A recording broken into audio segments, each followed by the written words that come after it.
അപ്പോൾ ഇന്നത്തെ വീഡിയോയിൽ നമ്മൾ ഡിസ്കസ് ചെയ്യാൻ പോകുന്നത് ഓട്ടോമേഷൻ റിലേറ്റഡ് ആയിട്ടുള്ള ജോബ് ഓപ്പർച്യൂണിറ്റീസ് എന്നാണ് നമ്മൾ തംബ്നെയിൽ കൊടുത്തിട്ടുള്ളത്. നമുക്ക് നേരെ വീഡിയോയിലേക്ക് പോകാം. വിഷൻ കൺട്രോൾസിൻ്റെ ലേണിംഗ് ആൻഡ് സൊല്യൂഷൻ പ്രൊവൈഡിംഗ് ചാനലിലേക്ക് എല്ലാവർക്കും സ്വാഗതം.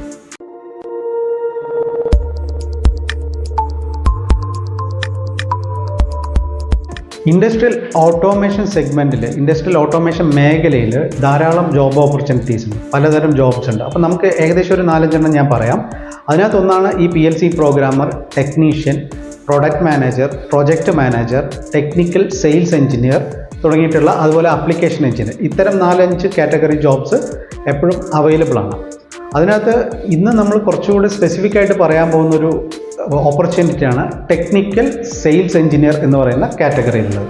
നമുക്ക് ആ ഒരു ജോബ് ഓപ്പർച്യൂണിറ്റിയെ കുറിച്ച് കൂടുതലായിട്ട് ഡിസ്കസ് ചെയ്യാം. അപ്പോൾ ഓട്ടോമേഷൻ മേഖലയിൽ ഇത്തരം 4-5 ക്ലാസിഫിക്കേഷനിലുള്ള ജോബ് ഓപ്പർച്യൂണിറ്റി അവൈലബിൾ ആണെങ്കിലും ഇതിനകത്ത് ഏറ്റവും ഇൻട്രസ്റ്റിംഗ് ആയിട്ടുള്ളൊരു ജോബ് മേഖലയാണ്, അതായത് ടെക്നിക്കൽ സെയിൽസ് എഞ്ചിനീയർ എന്ന് പറയുന്നത്.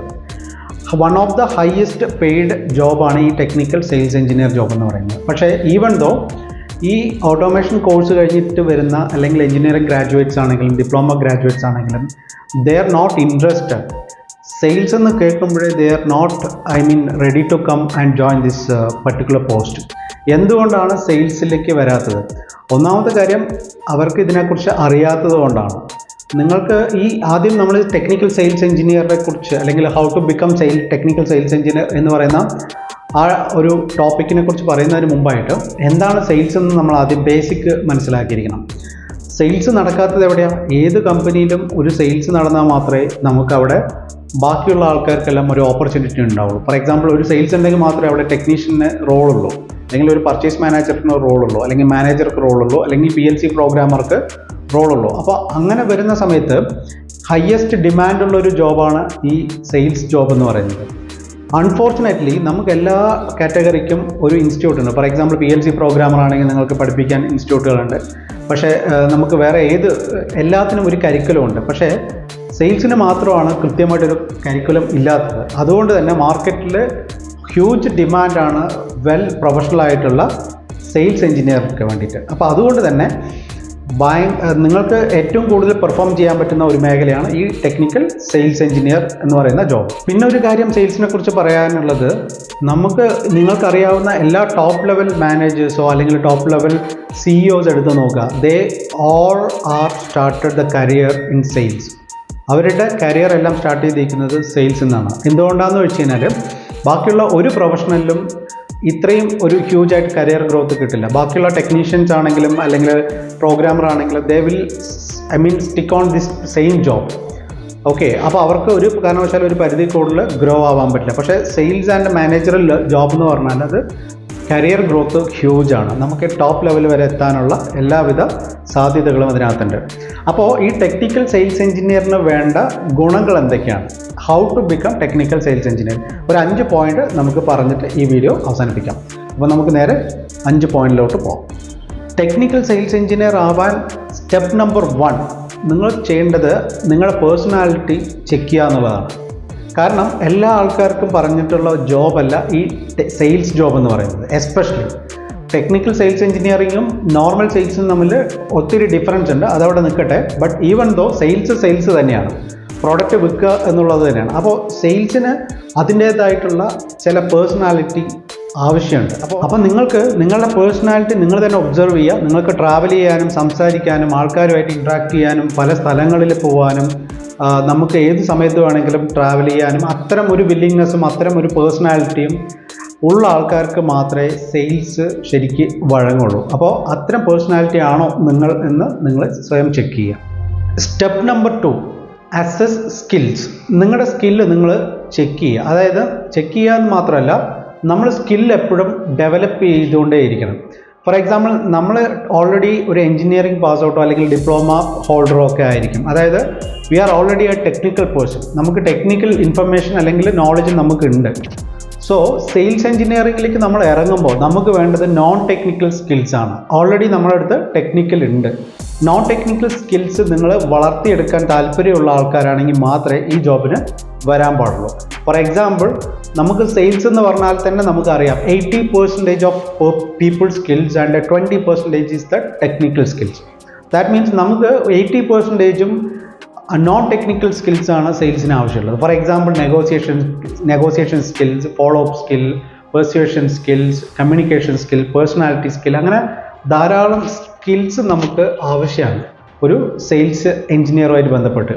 അപ്പോൾ ഇത്തരം സ്കിൽസ് ആർജിക്കാനും അത് പഠിക്കാനും അതുമായി ബന്ധപ്പെട്ടുള്ള കോഴ്സുകൾ ചെയ്യാനും ഉള്ള താല്പര്യമുള്ള ആൾക്കാരാണോ നിങ്ങൾ, എങ്കിൽ മാത്രമേ ഈ സെയിൽസ് എഞ്ചിനീയർ ജോബ് നിങ്ങൾക്ക് ആപ്റ്റായിട്ട് വരുള്ളൂ. സ്റ്റെപ്പ് നമ്പർ 3, നിങ്ങൾക്ക് വേണ്ടത് അസസ് എക്സ്പെക്റ്റേഷൻസ്. അതായത് നമ്മളൊരു ടെക്നിക്കൽ സെയിൽസ് എഞ്ചിനീയർ ജോബ് കാറ്റഗറിയിലേക്ക് കയറുമ്പോൾ ഏറ്റവും വരുന്നൊരു ഇഷ്യൂ ആണ് സാലറി സ്കെയിൽ എന്ന് പറയുന്നത്. ഈക്വലി നമ്മളൊരു പ്രൊഫഷണൽ ആണെങ്കിൽ നമുക്ക് ഏത് പ്രൊഫഷണൽ കയറിയാലും ഒരു മിനിമം സ്റ്റാൻഡേർഡ് ഓഫ് സാലറി എപ്പോഴും കിട്ടും. പക്ഷേ സെയിൽസ് എഞ്ചിനീയറിംഗിനെ സംബന്ധിച്ചിടത്തോളം ഏറ്റവും ലോവസ്റ്റ് സാലറി ആയിരിക്കും നമുക്ക് ബിഗിനിങ്ങിൽ കിട്ടുക.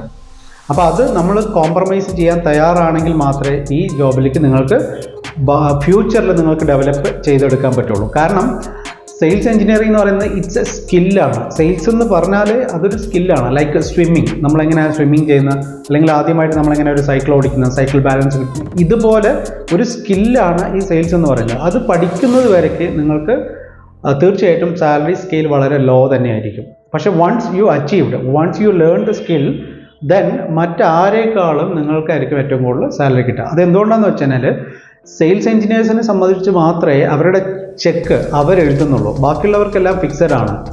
അവർക്ക് മന്ത് എൻഡിൽ എത്രയാണോ പറഞ്ഞിട്ടുള്ള സാലറി അത് കൃത്യമായിട്ടായിരിക്കും കിട്ടുക. പക്ഷേ സെയിൽസ് എഞ്ചിനീയറെ സംബന്ധിച്ചിടത്തോളം അവരുടെ പെർഫോമൻസ് അനുസരിച്ചിട്ടുള്ള ഇൻസെൻറ്റീവ് ആയിരിക്കും അവർക്ക് കിട്ടുക.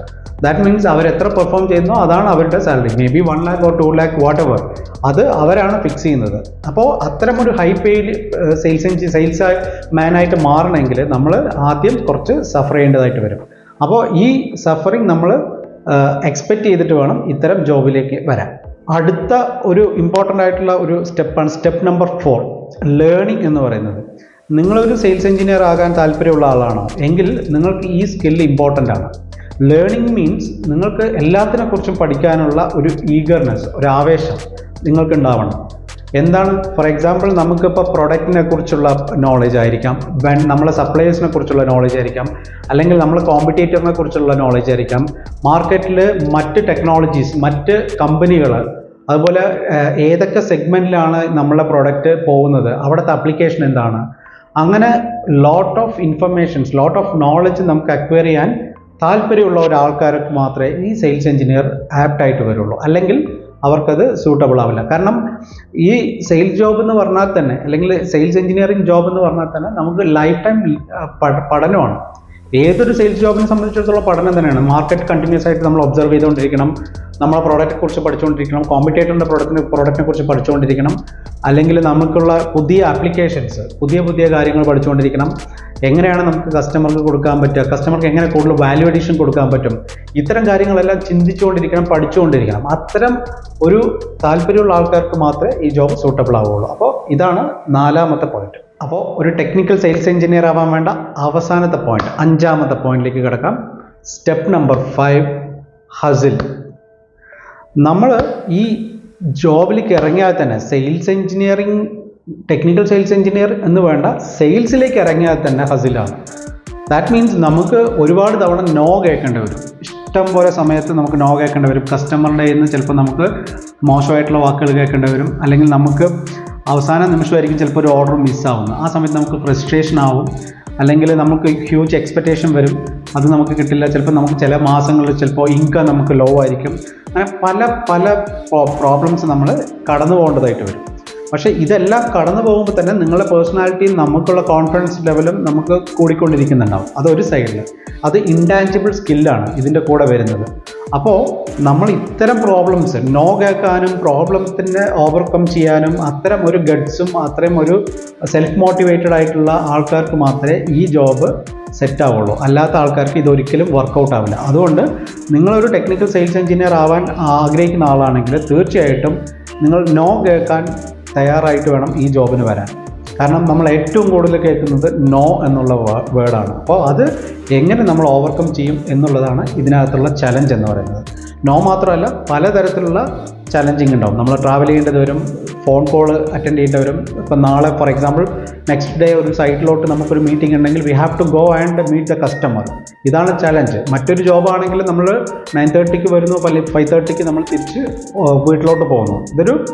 അതൊരു ഫിക്സഡ് ടൈപ്പ് ഓഫ് ജോബാണ്. അവിടെ പ്രത്യേകിച്ച് ഒരു കാറും കോളും ഒന്നും ഉണ്ടാവില്ല. ഇതൊരു ഇൻട്രസ്റ്റിംഗ് ആയിട്ടുള്ള ചാലഞ്ചിങ് ആയിട്ടുള്ള ജോബാണ്. അപ്പോൾ ഇത് നേരിടാൻ തയ്യാറായിട്ടുള്ള ആൾക്കാർക്ക് മാത്രമാണ് ഈ ജോബ് സൂട്ടബിൾ ആയിട്ട് വരിക. അപ്പോൾ നിങ്ങൾക്ക് ഈ വീഡിയോ ഇഷ്ടപ്പെട്ടു എന്ന് വിചാരിക്കുന്നു. ഇതുമായി ബന്ധപ്പെട്ടുള്ള ആൾക്കാർക്ക് ഈ വീഡിയോ ഷെയർ ചെയ്ത് കൊടുക്കുക. ചാനൽ ഇതുവരെ സബ്സ്ക്രൈബ് ചെയ്യാത്ത ആൾക്കാർ സബ്സ്ക്രൈബ് ചെയ്യുക. നിങ്ങൾ കണ്ടിന്യൂസ് ആയിട്ട് ഈ വീഡിയോ കിട്ടുന്നതായിരിക്കും ഞങ്ങളുടെ. അതേപോലെ കമൻറ്റ്സ് എന്തെങ്കിലും ഉണ്ടെങ്കിൽ കമൻറ്റ് ബോക്സിൽ മെൻഷൻ ചെയ്യുക. വാട്സപ്പ് നമ്പർ കൊടുക്കുന്നുണ്ട്. നിങ്ങൾക്ക് എന്തെങ്കിലും റിക്വയർമെൻറ്റ്സോ പ്രോബ്ലംസോ ഉണ്ടെങ്കിൽ വാട്സപ്പിൽ കമ്മ്യൂണിക്കേറ്റ് ചെയ്താൽ അതിനുള്ള സൊല്യൂഷൻ തരുന്നതായിരിക്കും. Thank you.